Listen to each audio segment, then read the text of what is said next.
Welcome back.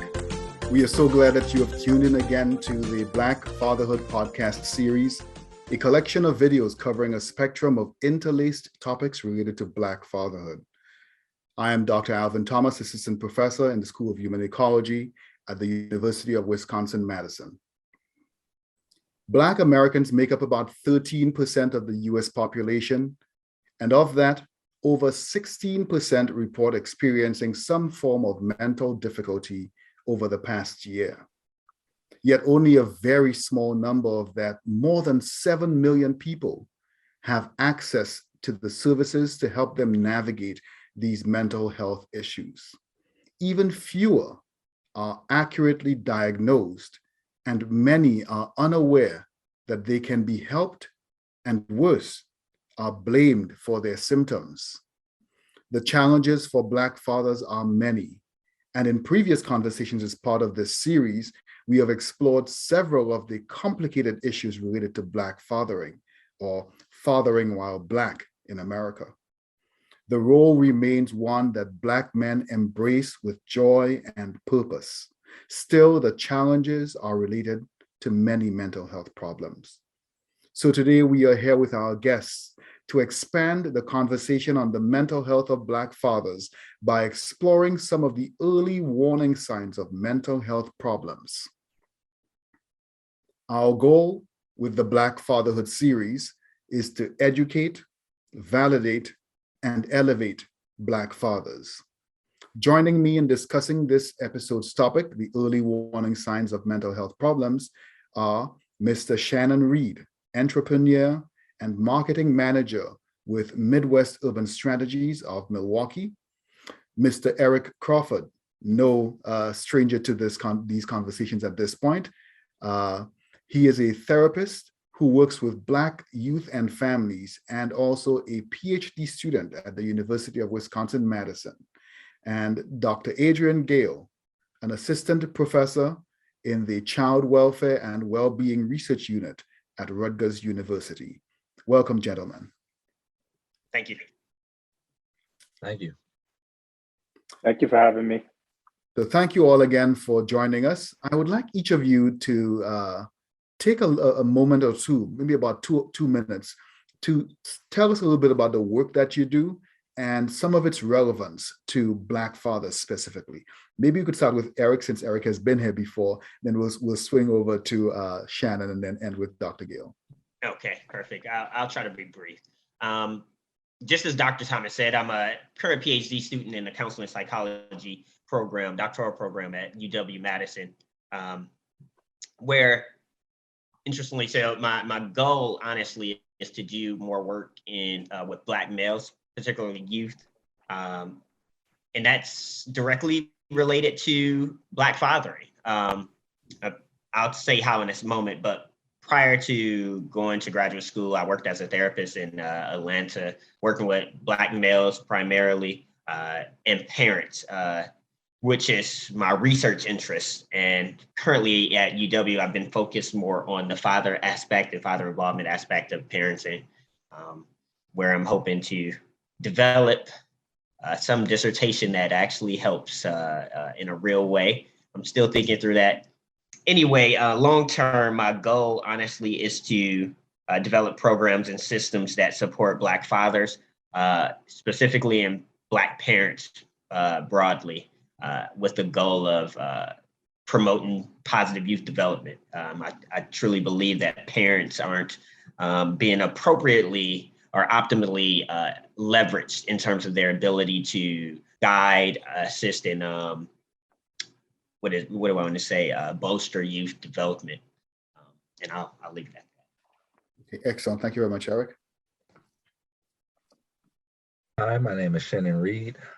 As he said before, I am a marketing manager for Midwest Urban Strategies. I am also have attached and associated this role as an entrepreneur as well.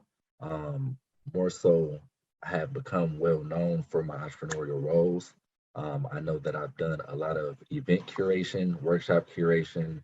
I do a lot of development between cohorts as far as just the development of really guiding and narrating the overall story and narrative as what, Black fathers, our Black community has to say in its entirety.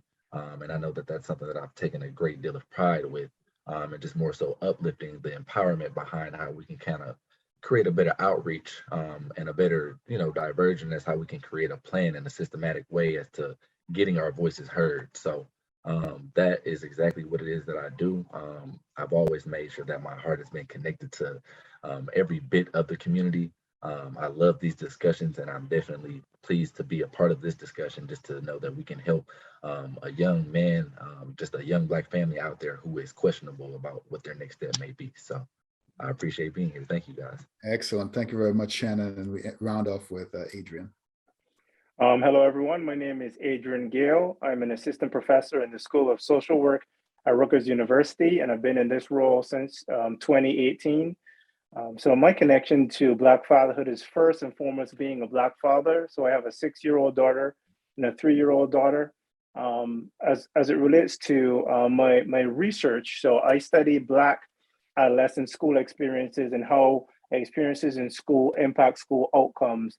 And, I study education, I study outcomes, but I'm really also interested in positive youth development. And I agree with what Eric was saying. I think that we don't utilize parents enough, particularly Black fathers. So this idea that Black fathers are not as involved as other fathers, or that the absence of Black fathers does not have a negative effect on Black children, that's not true. That's not what we find in research. So my experience as a Black father and the impact that I have in my kids' lives, as well as the work that I do with Black children and their experiences in school, leads me to believe that we need Black fathers in children's lives. So I'll leave it at that. Thank you very much for it sounds like the work that all of you are doing has very close and intimate impact for Black families, but you also have some very specific focus on Black fathers. I also like the idea that all of you are coming in with your own experiences of being a father, but also of being a Black father and of being a Black father in America, and all of the variety of exhibitions that experience looks like. And I hope we get opportunities to hear some of your experiences from that perspective as well. So maybe I'll throw this first question out to Adrian and Eric first, and then we'll hear a little bit of Shannon's response to it.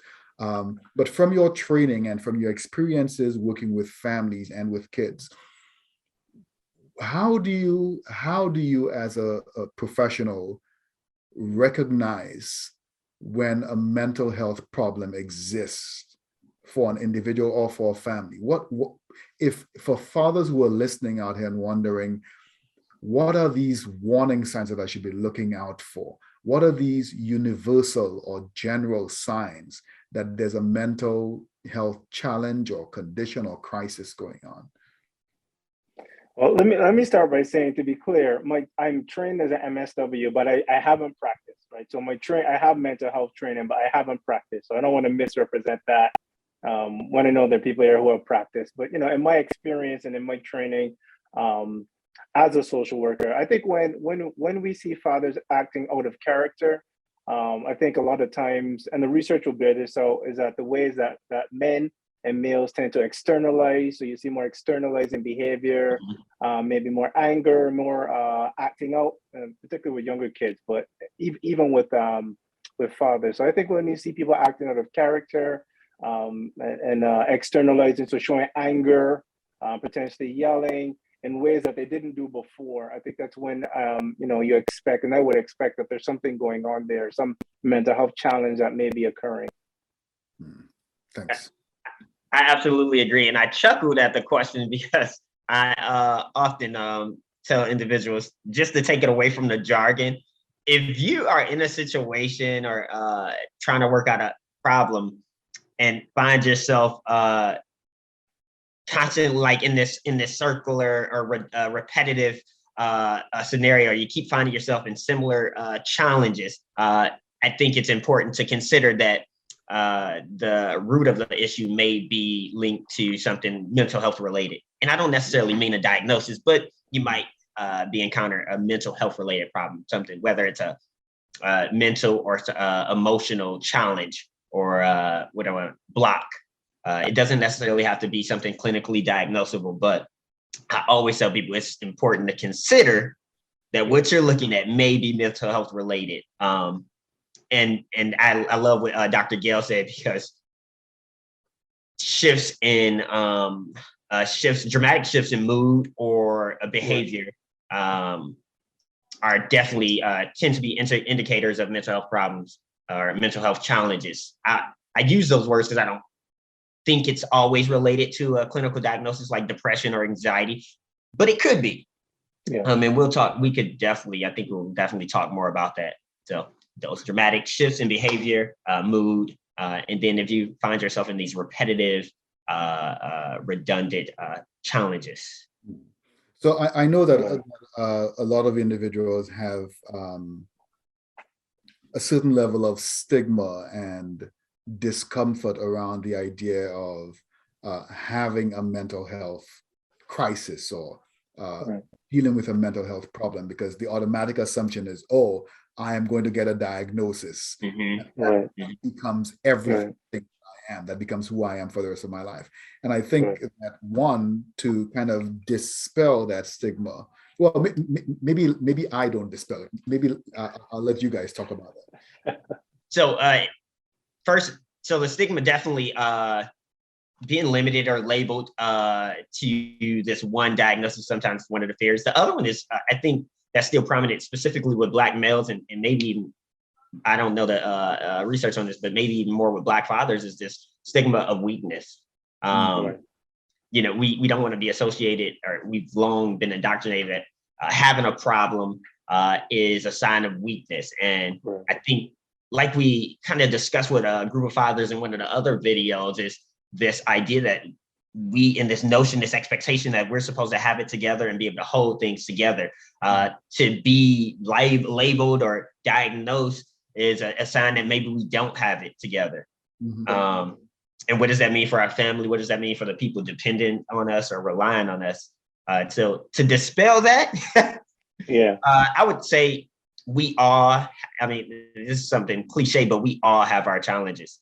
And to have a mental diagnosis or a mental health crisis or challenge is not a indicator of what I want to say, a weakness, but it's really just a piece of information. I see Shannon ready to hop on this thing. Shannon, you want to go? Yeah, go ahead, bro. And so Eric, I love that you say that, because I think one of the highlighting factors to really take away from that is that you're saying that we all have these problems.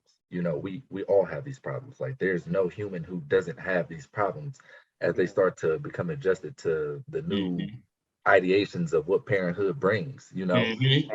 And so I want to really hone in on the fact that, you know, as we're looking for these, you know, different characteristics as to what, you know, mental health problems start to arise, why not start to tackle the problem before it starts to even arise, you know? And why don't we have certain cohorts of organizations that are collectively coming together, that are supporting Black men, that are supporting whatever new parent style that there may be, that we may be looking at this through, but there should be some type of support system that should always be guidelining whoever that is. More so, a lot of Black men, because we don't necessarily have that guidance. More so, the mentorship, which is what we need, you know. And so, you know, as I was originally going to say before, as I was having a conversation with my father, and just to say this, as you all may not know this, but I actually just had a child. So my baby girl, thank you so much. It's actually the happiest time of my life. You don't even understand. And so she just turned 2 months. And I also have a 2-year-old. So very new. Oh. Okay, 2 and 2. Okay. So 2 and 2, man. 2 and 2. That's how I'm rocking right now. 2 and 2. 2 and 2. So I got 2 years old and 2 months old. And so, you know, that can be, you know, that's a lot. That can be a lot sometimes, you know, especially when you're talking about maintaining a business, and then also maintaining a job, and then also maintaining these other house structures that need to be maintained, you know. So just also, you know, just kind of making sure you're fulfilling all of these pots that need to be filled. Something that I was kind of going through for myself personally was that, you know, you have all of these different balls that you're juggling, you know. Yeah. And it was just not too long ago that I actually heard a beautiful quote that someone said, you know, in life, you're going to have all of these balls, but you know, there are only going to be certain balls that are made out of glass and the rest of them are going to be rubber. But you have to be able to really be able to prioritize in your life which ones are which, you know. Yeah. And as men, I like those that. glass, that's my baby. You know what I mean? Yeah. That's my family. That's this household. You know, things like that. So you try to make sure that you delegate your juggling very strategically. You know, and so sometimes we feel as if, like you said before, we feel weak because we have to look for help in a lot of different ways and a lot of different facets to really even just mend the mental coping that it takes to actually fulfill a lot of these duties. But something I was speaking to my father to say was, you know, he kept saying to me, like, and he just popped up on me the other day, which I thought was absolutely amazing. Like, you need someone like that in your life who's just going to pop up on you, you Yeah. know, and you need that because in that particular moment, he didn't even understand how tense I was because I was so tense because I got projects I'm working on my laptop, baby's crying, I'm trying to get dinner going. The girl, my girlfriend, she's sick, you know what I mean? So I'm trying to make sure everything is flowing and going, you know, and you don't even understand how the stress just kind of goes and goes and goes until you have somebody who's like, hey, breathe. Yeah. Let me talk to you. Let me just kind of help you go through these different steps because they're going to be okay. You just need to be able Yeah. to take your time and understand and really process what's going on around you. So, yeah, you know, you just really you have to have people around you who can help you attend to these problems before they become problems. And I think that's the greatest way of even tackling this whole notion of trying to figure out, well, where do we digress by creating a solution? Well, let's Yeah. try to figure out how we can get people in the solution before they can even figure out that there was a problem. Yeah. Yeah, I'd like to go back to, you know, to sort of this original idea of stigma. And I think maybe Eric mentioned something about it, but sort of this idea that as a man that you are expected to be in control of everything always, right? There's this idea that being out of control is weakness. Asking for help is weakness. Identifying that you have a problem that may be preventing you from being in control is also weakness. And it isn't necessary. It isn't just that we put these things on ourselves. I think we can all acknowledge that society expects men to be in control always, right? So there's an issue there where society, or there's a conflict, I would say, where society expects us as men to be in control, but then we're also told we should be able to say when we have a problem, and those things are in conflict. So if I have a problem and I try to fix things and I lose control, then I'm wrong. And if you know I tell you I have a problem and I need help, well, that's wrong as well, right? So I think there's a piece of it where you need to be surrounded with people, particularly in your inner circle, who you know will not see you as weak because you ask for help, right? And I think that's what Shannon is talking about, right? Your dad is there. Absolutely. There are other people who you can go to and who will come to you, and you can, you know, bear help. It doesn't necessarily mean cry, but you can be vulnerable to them and they won't use it against you. And I think it's important as men, we're constantly seeking those places where we can be vulnerable to other men and to other people who won't use it against us. Because every man can be vulnerable. We've seen it, but it's that fear, I think, especially for me, that the vulnerability will be used against me. So I'm open to being vulnerable. I'm open to asking for help, but don't use it against me. Right. You know, don't Absolutely. use it against and, me. and I'm gonna just add, and it could mean that you need to cry. Yeah. It could mean that you need to cry.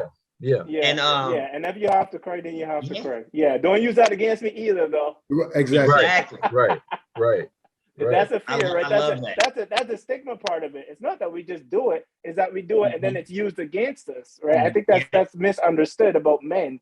Is that we can cry, we can do all those things, but no one wants it to be used against them. Like, don't make me feel weak because I'm showing sort of this vulnerability, you know, and then expect me to be in control all the time. Anyway, I digress. I don't think you digressed. I think essentially what all of you are saying is, don't judge the rest of my life and judge me and label me based on my moment of weakness. Yes. Which is a universal human trait. Every human being has vulnerabilities, has moments when we need to crumble. And it's in the crumbling that we have space to build back stronger. But if we're never allowed to crumble, we walk around with this seeming facade of invincibility and invulnerability. Nothing can touch me, nothing can hurt me.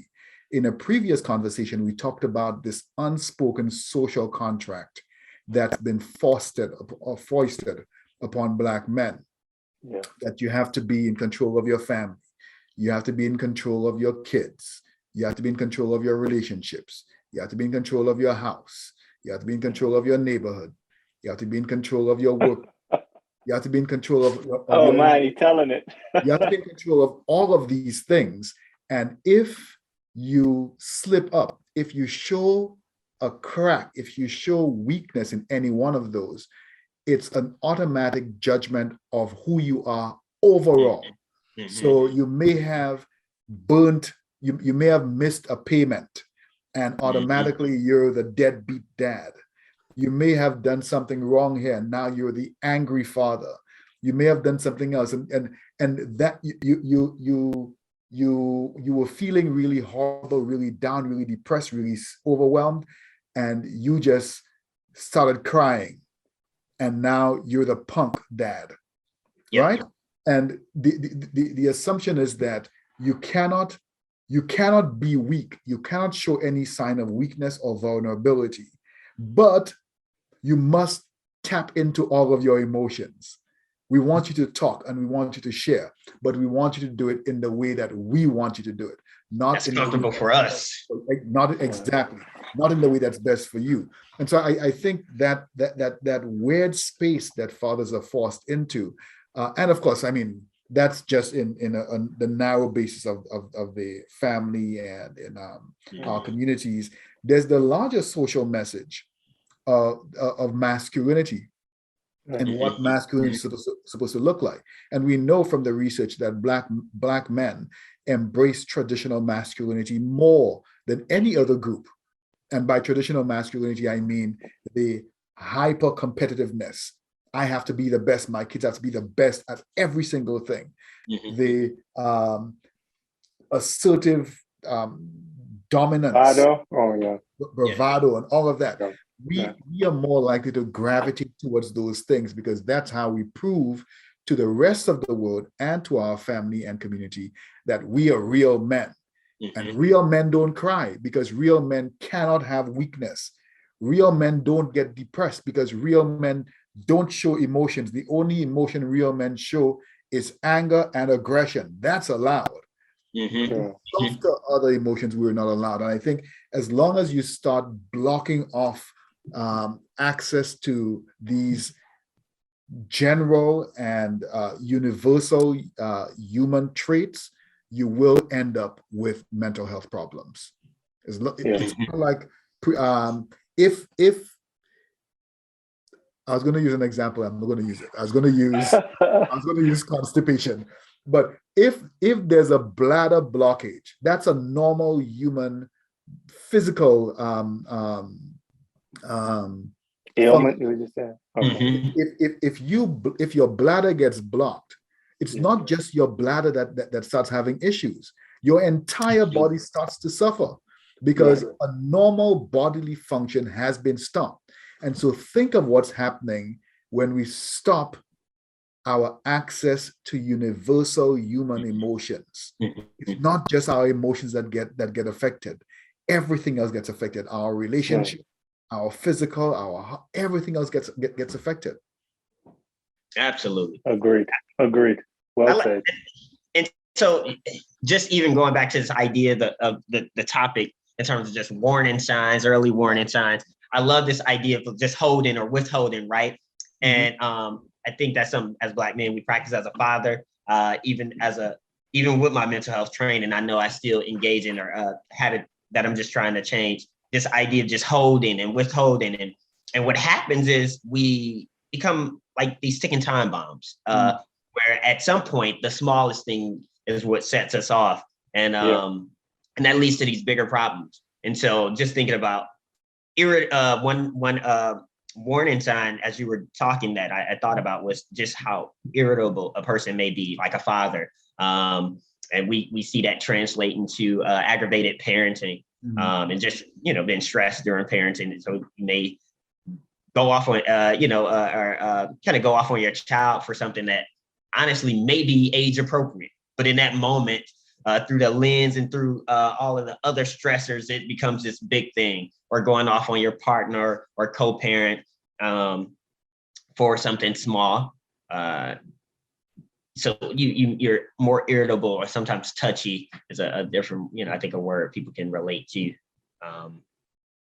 So as you start you're thinking about this irritability, increased potential anger, and some of those feeling sad or depressed, feeling overwhelmed, feeling burdened, feeling like you want to run away, feeling like you want to escape, whether that means using substance to escape, or using video games to escape, or using club to escape, or literally escaping by going somewhere else and disappearing for a while.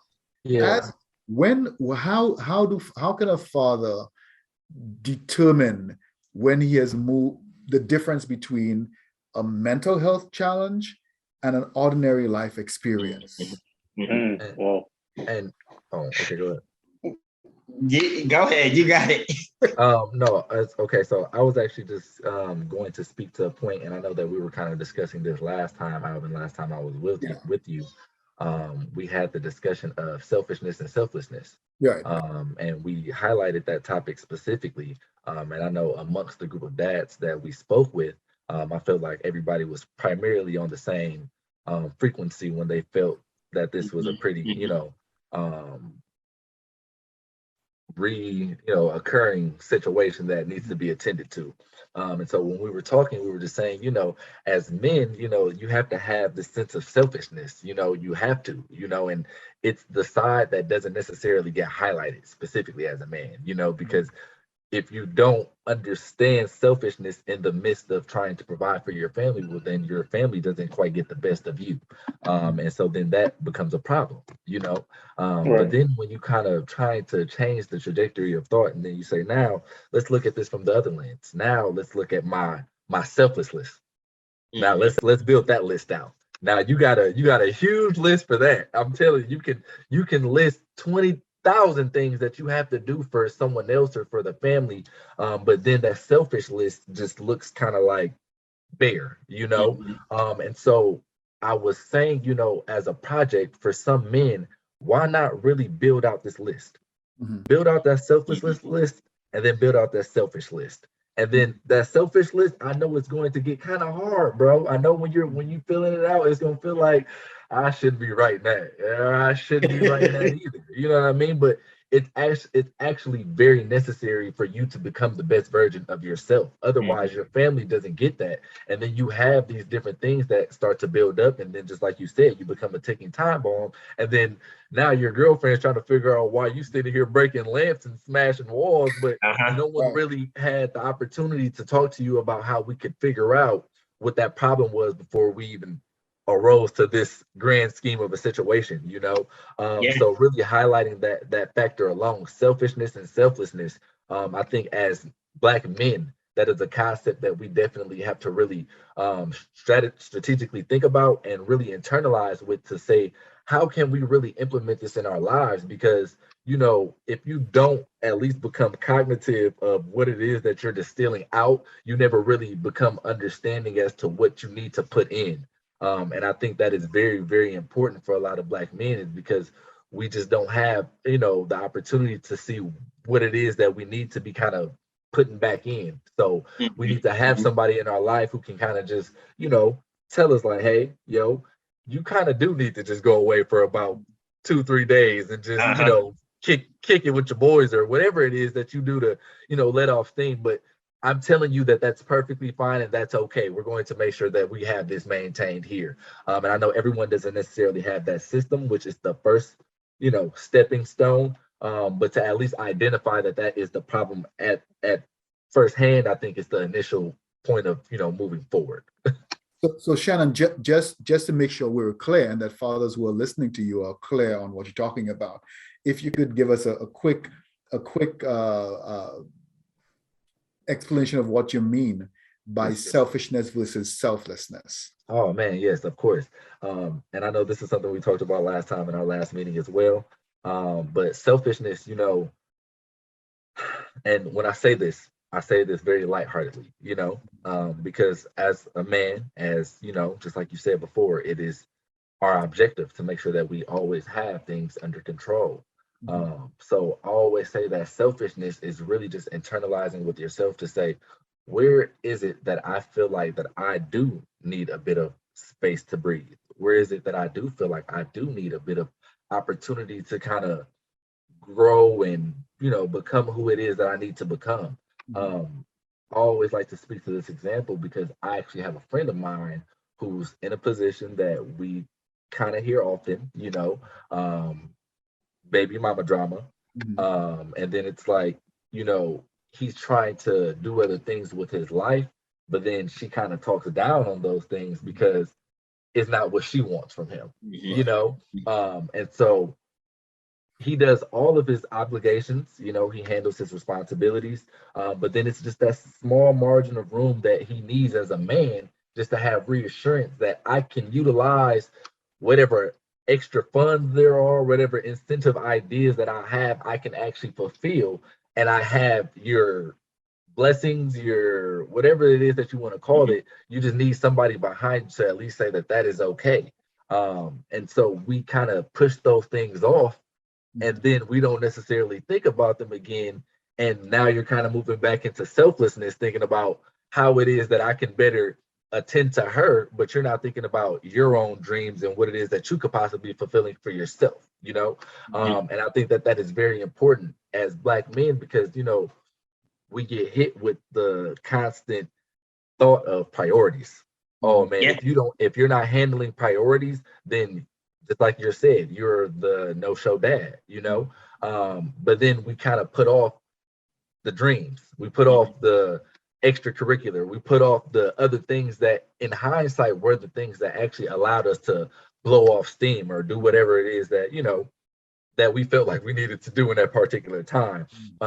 But to go back to your question, selfishness, I felt like was just the opportunity for you to say what it is that I need to do for myself, for me to grow, even if it may not necessarily be in benefit of my family directly, because it will in hindsight and in time, but it may not necessarily be the benefit for them directly. Sometimes you have to fulfill those things. And then the selflessness, obviously, you know what those duties are, Dad. You know what you have to do. I know I was speaking to the team last time as we had the meeting and we were saying, I have my dad duties. I wake up every morning at 4 to 6 and I make sure that the house is clean. I make sure breakfast is ready for the kids. I make sure everything is done. Like when they wake up, they see a clean house. They don't even know.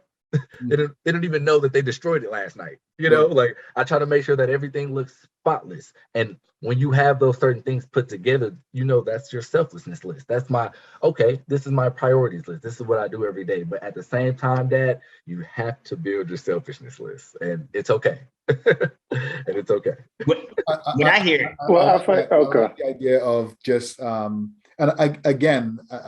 think it's important to highlight that what Shannon is talking about is that healthy selfishness. He's not talking about like you doing things because this is what you want to do for yourself, but as opposed to taking care of your responsibilities. It's what some people call it self-care, and I kind of prefer the language of. Well, I like the language of healthy selfishness because it really does resonate in that you're trying to, at that point in time, prioritize you. And if that means that and I think Shannon had given this example, I just need two days where I get an hour each day to be at the gym or to play basketball or to play video games or to just not have the family. Can you take the kids out for an hour? Take them to McDonald's, or not McDonald's. Take them somewhere for an hour. Take them to their grandma. To grandma's house, yeah. For the evening. Have a little, you have girls, have a little girls' night out and go to a hotel, the three of you, and just chill there and have a room service. And I'll just stay home and not have to worry about getting the house perfect for the next morning. That's the one day I won't have to do that. Anything that allows me to be my full self and to prioritize me is part of that healthy selfishness. And I really like it. I think both Eric and Adrian seemed like they were trying to jump in. Yeah, I was just going to say the metaphor that comes to me is that you can't pour out of an empty cup. Mhm. And I think that's what Shannon is really speaking to, is that for many of us, we think that for many fathers, we think that we can run ourselves dry and then still have something to give to Yeah. our families. And that's just not true. Mhm. That's just not true. I mean, you know what Shannon said about getting up at 4, I get up around 4:30 to go to the gym so that I can be back home in time to wake everybody up, to make breakfast and to so that my, you know, I wake the kids up, I wake my wife up. So I'm the first person up, which sometimes means though that by 9 p.m. I'm beat, right? I'm in Mhm. bed. So sometimes I'm going to bed before the kids, right? So sometimes there's this give and take. Like my wife also wants me to help get the kids to sleep, but I'm like, well, I wake them up, right? So there Right. needs to be balance. I can't do everything. Mhm. So there's this space where, you know, as fathers, you're expected to be so much, but like Shannon talked about, a little bit of slack that you give, you know, there's sometimes a tendency for the co-parent, the partner, to focus on that little bit of slack, right? And that I think that's where the conversation needs to happen, where you say, like, you know, I need this, and for me to function optimally, for me to have a full cup that I can pour out, like I need to do these things. I need to be up at 4 o'clock, which means I need to be asleep by 9 or 10. Right? Right. We need to have that conversation. I feel like that's where the healthy selfishness comes in. Is that I'm not giving up going to sleep at 9 or 10 because I need to be up at 4, and we need to work it out. But I'm not giving up going to the gym in the morning, and that's what it is. I think there's nothing wrong with being a man and standing your ground and saying, you know, this healthy selfishness, this self care, however you want to put it, you know, this is necessary. Our both our roles are important, but my role is just as important, and this is what I need to have a full cup. And we can talk about this, but I think as men we need to know that you can't always be negotiating everything. And maybe we could talk about this, about what it means to be negotiating in a relationship. But yeah, I mean, you gotta stand your ground sometimes, and I think we're told a lot as men that we need to negotiate things, but you know, we need to stand our ground. Maybe that's the traditional masculinity, right? The Caribbean traditional masculinity. But you really do need to stand your ground. Otherwise, you'll be pushed everywhere, right? You'll be pushed. Absolutely. Yeah. Hey, Remember, we're told happy wife, happy life, right? And Hey. so Don't stop me on that, like, brother. Don't stop me on that. But hey, but that, and so I wanna ask you, gentlemen, this is a question. This is a Right. question to you all. Because I know in our last meeting, we had the opportunity of having a few different dads there. And so, you know, it's definitely a different conversation when you're with the mom. But we all know that ideally is not necessarily the case. Right. A lot of And non-resident so, fathers. Yeah. you know, and so Yeah. speaking to a lot of Black men who are going through that particular situation where it may not necessarily be, you know, so fluid within Right. communication between them and, you know, the baby's mother or the spouse or whatever it is that, you know, that they're Yeah. going through at that particular time. So how do you kind of help them mend through these different communication barriers? How do you help them get through these different problems and cycles? And because, you know, I like to speak to these problems, but I have my girlfriend here who is also the baby's mother, who can also attend to, you know, the nurturing in the process. But when you have someone who's not necessarily on the same page, how do you speak to that? So I'm going to jump in to make sure we narrow the conversation, because Okay. Shannon is just trying to make us talk about everything there, which is what I like. Again, this was a really great conversation that I had with Shannon and some other dads. And this, what you're asking, Shannon, was actually covered in 2 other conversations that we had as part of this series around co-parenting. Okay. And that's co-parenting, whether you're living with the mom or not living with the mom. So we had one conversation on co-parenting and another conversation about communication, whether you're communicating with kids or you're communicating with your partner or your spouse or however you want to call it, but communicating across relationships. But I think it is necessary to talk a little bit about how this prioritizing of self, or this balancing of healthy selfishness and healthy selflessness. Selflessness. How the balancing of those two pieces happens when an individual is not in a committed relationship with the spouse or with their partner. How do you do that? And I'll address that. Just pulling off my experience. Just doing therapy with families. Some families not what would I call intact. So the thing I would say, the main thing, and this is what I've shared with people as parents, as co-parents, as in a relationship, outside of a relationship, and this tends to work whether you're trying to improve communication with a partner or with a child or just any family member. Choose your battles wisely. I think sometimes it's I love what Dr. Gale said. We do have to at times stand our ground, and then there's times where we have to compromise and really take a step back. And because a lot of times the tension and the conflict is not even about what the content of the conversation is about. Typically, it's something broader. Sometimes and often it's a power struggle or revenge, and so you really have to take a step back and assess what is causing this tension, and choose and make have your discernment of whether it's important to address the root of that or really to allow someone else to quote unquote win in this power struggle. I use the analogy a lot of times with families of tug of war. If you imagine tug of war, when both people are pulling really hard, it begins to both people end up getting hurt, whether that's rope burn or whatever. Both people end up getting hurt. But if one person just decides to let this thing go, you minimize hurt, I guess you could say, or damage, and then we can really have a more productive interaction. Like letting go of the rope, it would be really silly for one person to just be pulling on the rope. And I really would say that, and really to tie it back in to a question by Dr. Thomas, you both really addressed this idea of a system, right? I even think of this healthy selflessness or selfishness as, creating this system of self-care, and pouring from, not pouring from an empty cup.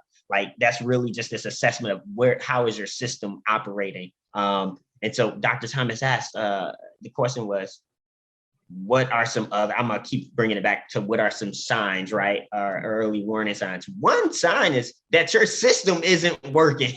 And you have to, I think we just as Black men and as Black fathers have to really be intentional of taking steps back and asking ourselves, is my system working? Is my system working effectively or optimally? And when I say system, that can be this family system of communication with my partner, co-parent, baby mama, with that, whatever. Is the system of communication or the relationship between me and my child working? Like, is this the thing that I imagined? And so we take our ideal and we have to compare it to our reality.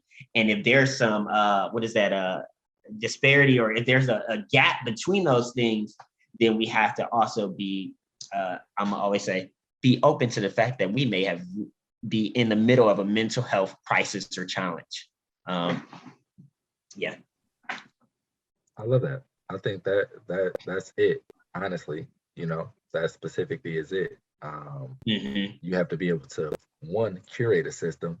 I think that's number one. I think if we can get a lot of young men to understand implement a system, and then if it's a system that doesn't work, change it. It's okay to change it. It's okay to change it. It is okay. I think that's one of the. I'm gonna break the fourth wall, if you will. One of the questions that was in our, as we were thinking about this particular video, was one of the barriers or what prevents us from even recognizing mental health crises or challenges. We already talked about stigma, but another one, honestly, is ego. And that's tied into this, adherence to the masculine norm. Our egos, like this, idea that you're, infallible or can't be wrong. I think sometimes is a major challenge for us as men. Even I'm speaking from personal experience as a father and as a therapist. Like my wife and I have had like back and forth over the years about just seeking help at times, and we've eventually sought help. But my initial reaction, even as an advocate, sometimes is like, "Nah, I got this. Right. We don't need a third party. If you just listen to me, we can work this out on our own." And sometimes, honestly, we can't. We need a third party. We need somebody who isn't tied to a right or wrong, or tied to who's in control to intervene and to mediate for us. And that sometimes is hard to just accept. So Eric, I'm gonna take that question and I'm gonna roll it up and throw it right back at all of you again.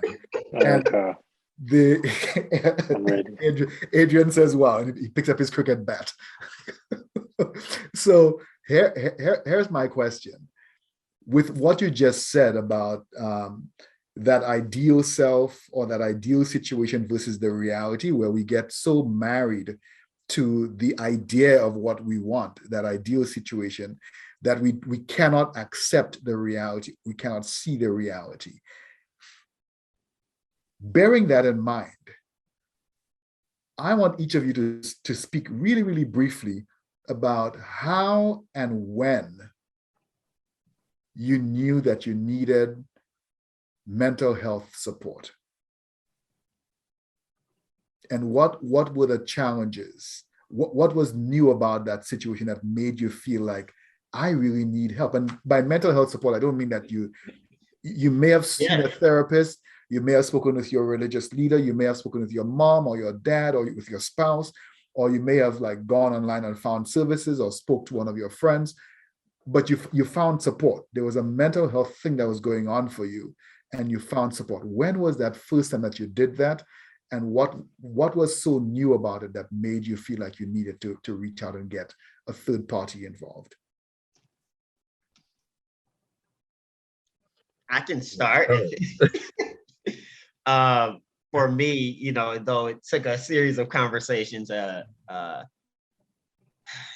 would say I honestly was getting to a point where I was in this redundant situation, this cyclical conversation with my wife, and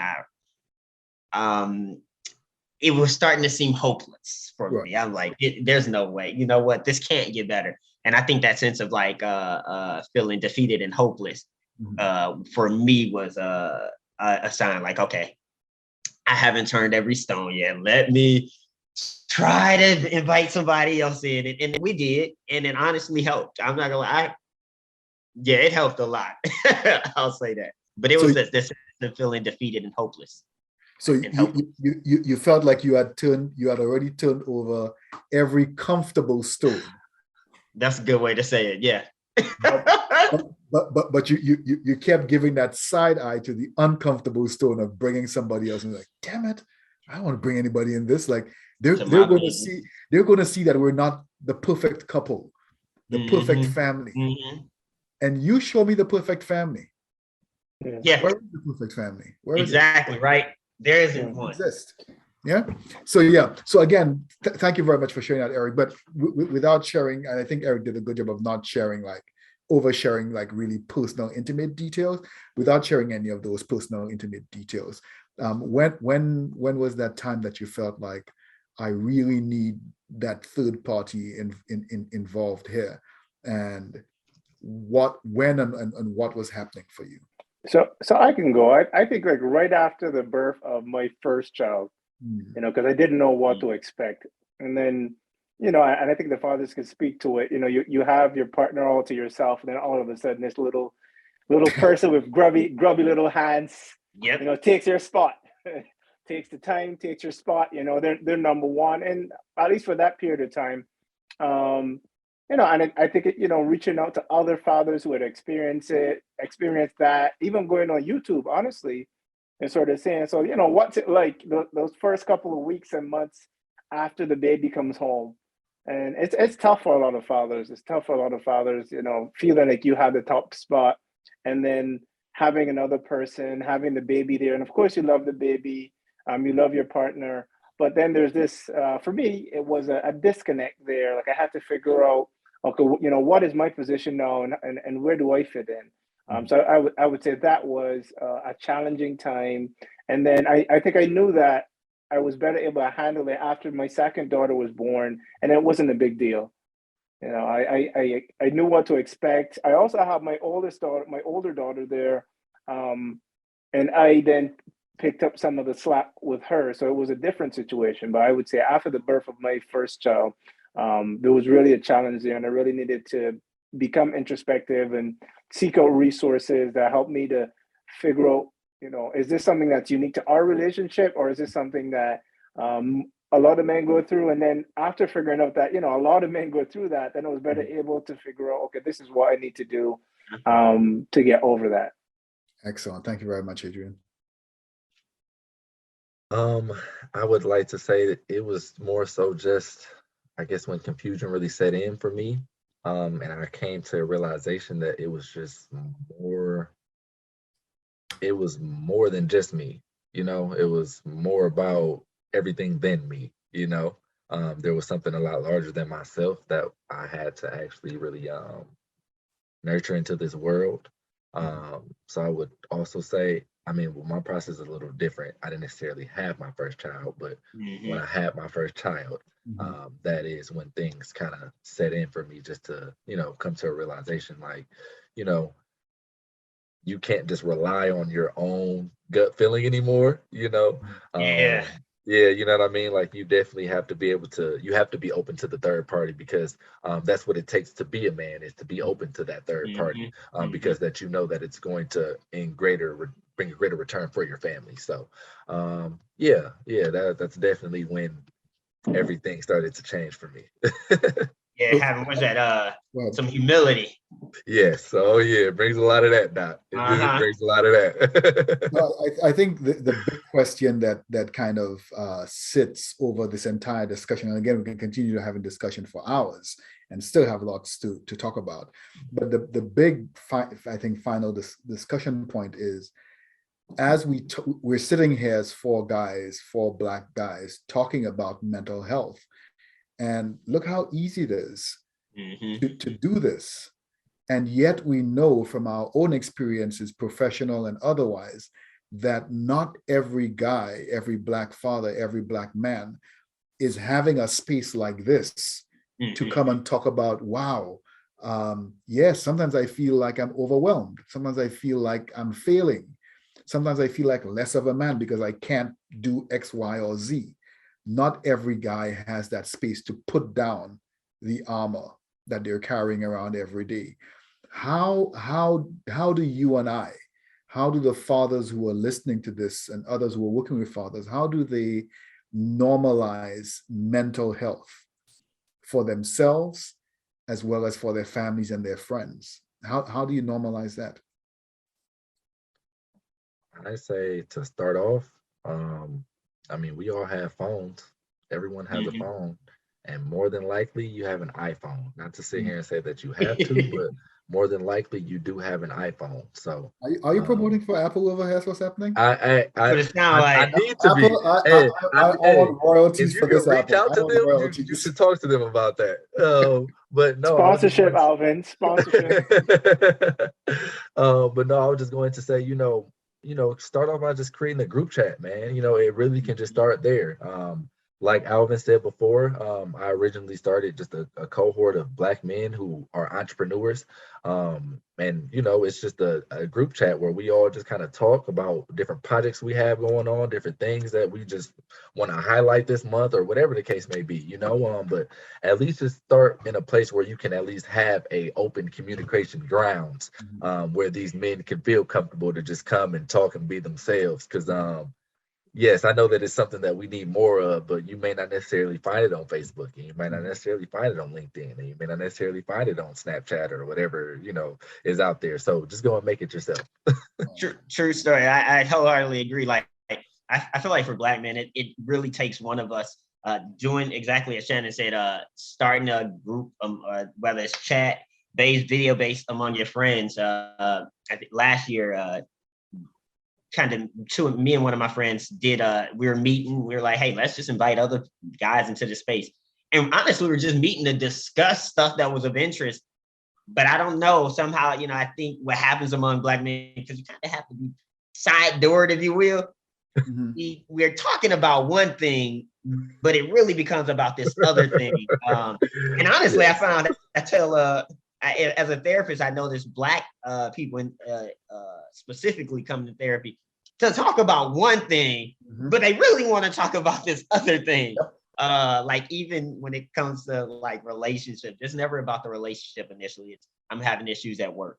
Right. So they start somewhere where it's comfortable, like you said, and we as rapport is built and trust, we trade into the uncomfortable, and I think that's how honestly it works for us. Yeah. So I often talk about the barbershop as sacred space, because mm-hmm. that's exactly what it is. It's the one space where a Black man can walk in and be unapologetically a Black man. Mm-hmm. He can say what he wants. He can feel what he wants. Often these people, I was at the barbershop yesterday, if you can't tell. Getting my line up. And I was just cracking up because this guy was in the barbershop in the chair, just talking all kinds of foolishness.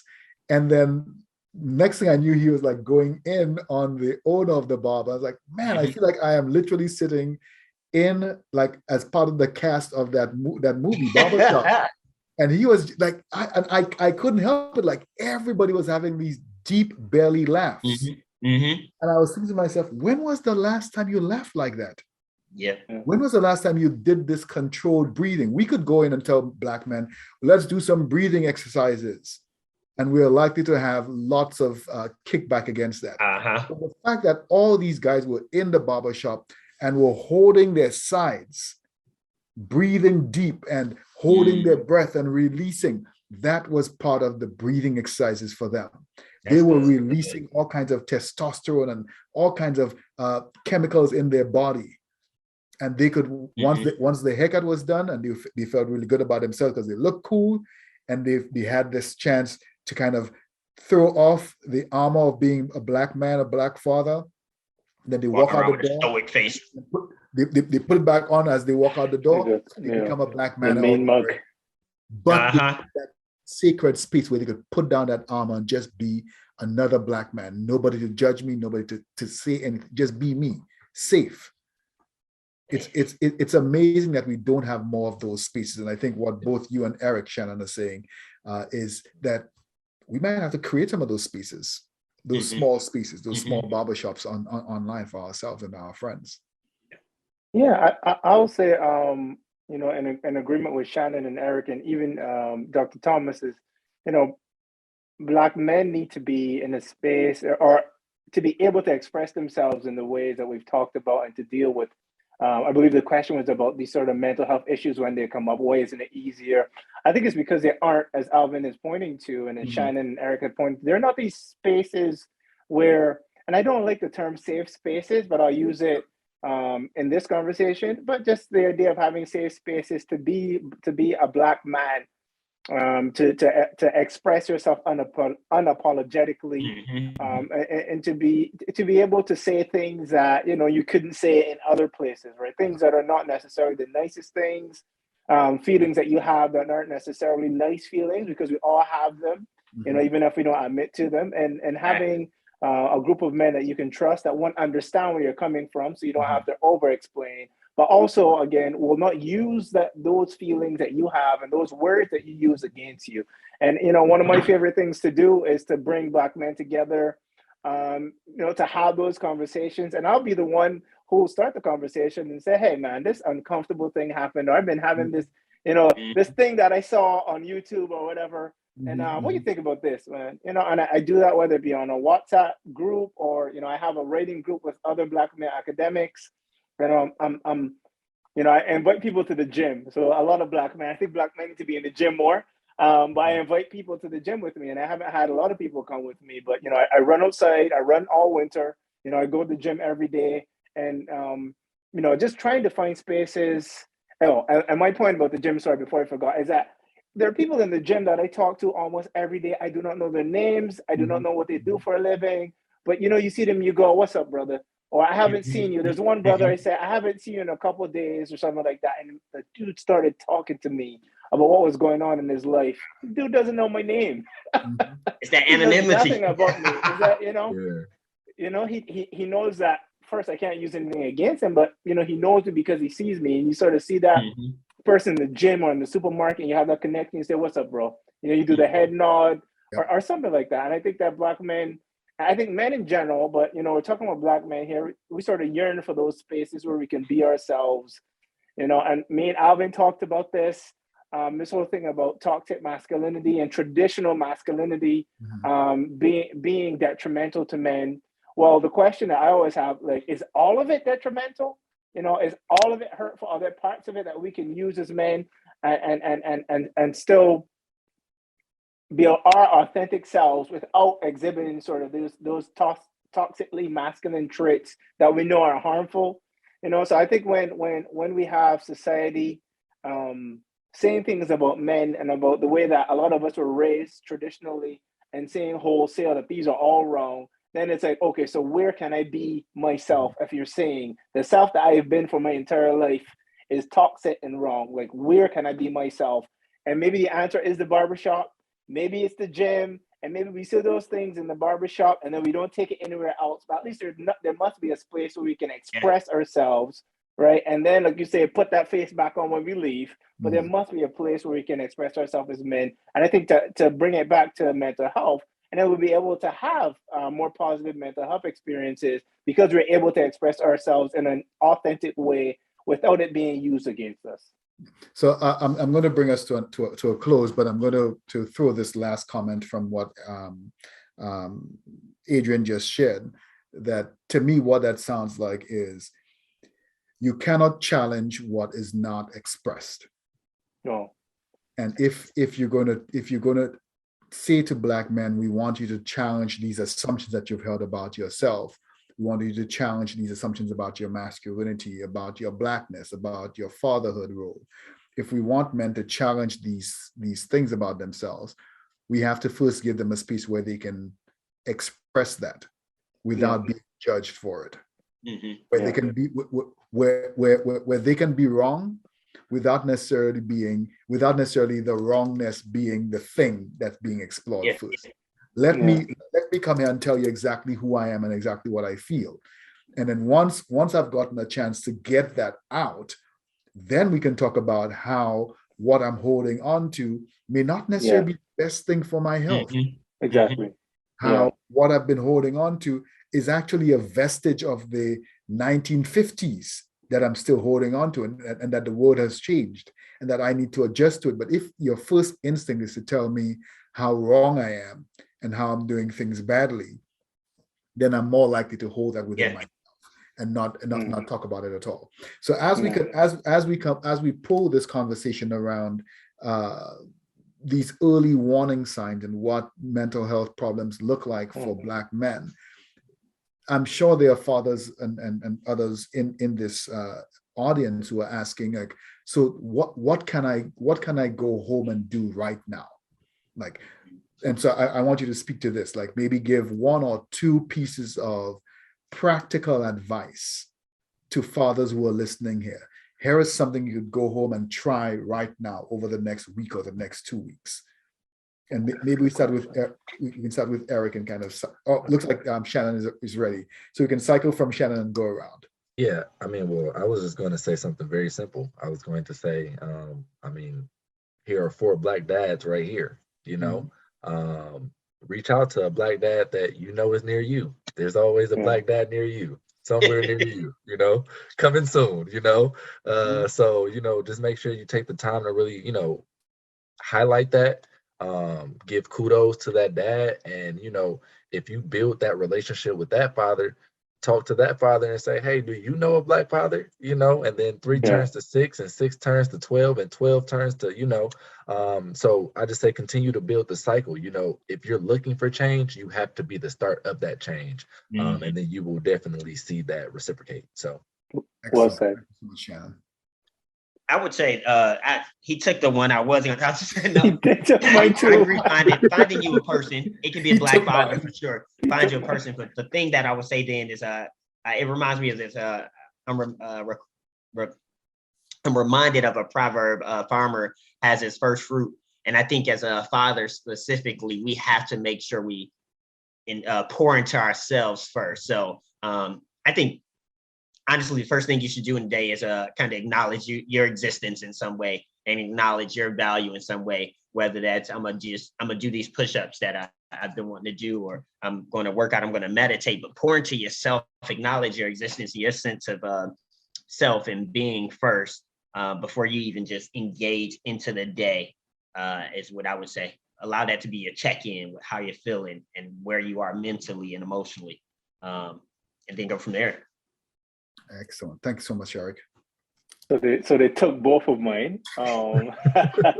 Then we in the spirit. Oh man, yeah. So I would say, and maybe there'll be some overlap here, but I think really taking stock of where you are in your life as a father, the things that you are doing, that you want to be doing, or sort of when you look at the ideal father, right, that you want to be, to look to see in what ways am I measuring up to this ideal father, in what ways am I falling short, and then also be realistic, right? Because we're talking about the ideal. There's some space between the best that you can be, as hard as you try, the best you can ever be, and then your ideal. So trying to approach that sort of best self as a father, knowing that you'll never reach the ideal, but there are parts that you can be proud of, like Eric has talked about, and there are parts that you can work on, of course. And so really just taking stock of where you are as a father, I would say. Excellent. So gentlemen, thank you so much for your time, for your experience, your expertise, just all this drip of wisdom. That's right. I had to throw it out there. That's good. You snap on that, bro. You can't pay for this kind of stuff. I know that there are fathers who are going to listen to this and for whom these messages, these experiences are going to resonate. And I know that there are people who are working with fathers for whom this is going to really resonate. I'm going to close with this. It's a quotation from a different talk I had some weeks ago. And it says this, that too many Black men are carrying around the heavy weight or the heavy armor of, let me try that again. Too many Black men are carrying around, let me try that again. Too many Black men are carrying around the heavy armor of protector and provider without opportunities to slip off that heavy burden and tend to the wounds and the brokenness that is hidden by that facade of invincibility. And how do you know that there's wounds to be tended to? How do you know that there's brokenness to be tended to? I think Eric said at the beginning, and the panel said at the beginning, when your actions start to look out of character for yourself, you start looking to see whether or not you're feeling discomfort, you're feeling uncomfortable, you're starting to function lower than where you used to function before. You're not the best person that you used to be before. Where you see significant change in how you interact with people, how you interact with yourself, how you interact with your environment. If you're seeing that discomfort, you're seeing that lower functioning, and you're seeing that significant change in who you are and how you're interacting with people, then there's a very high likelihood that you are going through a mental health issue. What definitely pins it down is if you're seeing those changes in multiple environments. So if you're seeing all of those changes, but you're only seeing it at home, at work, you're your regular self, but at home, you see if there's growing discomfort, lower functioning, bad relationships, then it might be a home thing. But if you're seeing it at home and you're seeing it at work and you're seeing it when you're out with your boys, when you're out in the community, if you're seeing it in multiple different environments, you probably are far into a mental health problem, and you need to turn over that uncomfortable stone. I think Eric talked about us being really great at turning over stones that are comfortable, those comfortable options. But it may mean, if you see those things happening in multiple environments, it may mean that you are now at a point where you need to seek that uncomfortable option, which means that you have to bring in a third party, bring in a different set of eyes, a different mind, a different body that can come in and sit with you and can do it from a place of love, a place of support, and as Dr. Gale mentioned multiple times, non-judgment. Yeah. So not judging you for failing or not judging you for being vulnerable. All of us are vulnerable. As if you're alive, you're vulnerable, because it means that you're mortal. You will die. That's vulnerability. And if we have that vulnerability, then we have to embrace all of our vulnerability. We have to embrace all of our humanity. So Black men, the best way to take care of your family, the best way to take care of your children is to take care of yourself. Thank you very much for joining us again for another conversation in the Black Fatherhood podcast series. We look forward to seeing you again next time. Thank you.